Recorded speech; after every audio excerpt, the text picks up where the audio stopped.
আর সেইখান থেকে গল্পের নাম হয়ে যায়। উফ, বুকে লাগছে।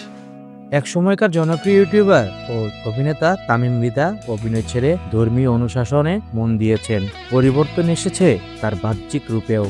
লম্বা দাড়ি রেখেছেন। এছাড়া তাকে প্রায়ই দেখা যাচ্ছে ইসলামিক নানা বিষয়ক কন্টেন্টে। সম্প্রতি তিনি পবিত্র উমরা পালনে সৌদি আরবে যান।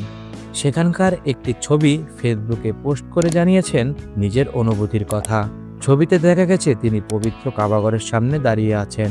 সেই ছবির ক্যাপশনে তামিম মৃধা লেখেন, আমাকে অনেকেই জিজ্ঞেস করে এখন আমার রিজিকের কি অবস্থা। আমি ভাবি রিজিক আসলে কি? এই যে আমি ভাবছি, ঘুমোচ্ছি, কথা বলছি, হাঁটছি, শান্তি পাচ্ছি ও সন্তুষ্ট হতে পারছি, এই সব কিছুই তো আমার রিজিক। সেই রিজিক নিয়েই আমি আমার সবচেয়ে প্রিয় জায়গায় আল্লাহকে এবং আমার নিজেকে সন্তুষ্ট করতে পারছি। এর থেকে ভালো আর কি হতে পারে? সৃষ্টিকর্তার প্রতি শুকরিয়া জানিয়ে তিনি আরও উল্লেখ করেন, আলহামদুলিল্লাহ, দোয়া করি আল্লাহ যেন আমাদের সবাইকে অন্তত একবার এই জায়গায় আসার তৌফিক দান করেন। ধর্মের টানে তামিমের অভিনয় ছাড়ার খবর এসেছিল চলতি বছরের শুরুর দিকে।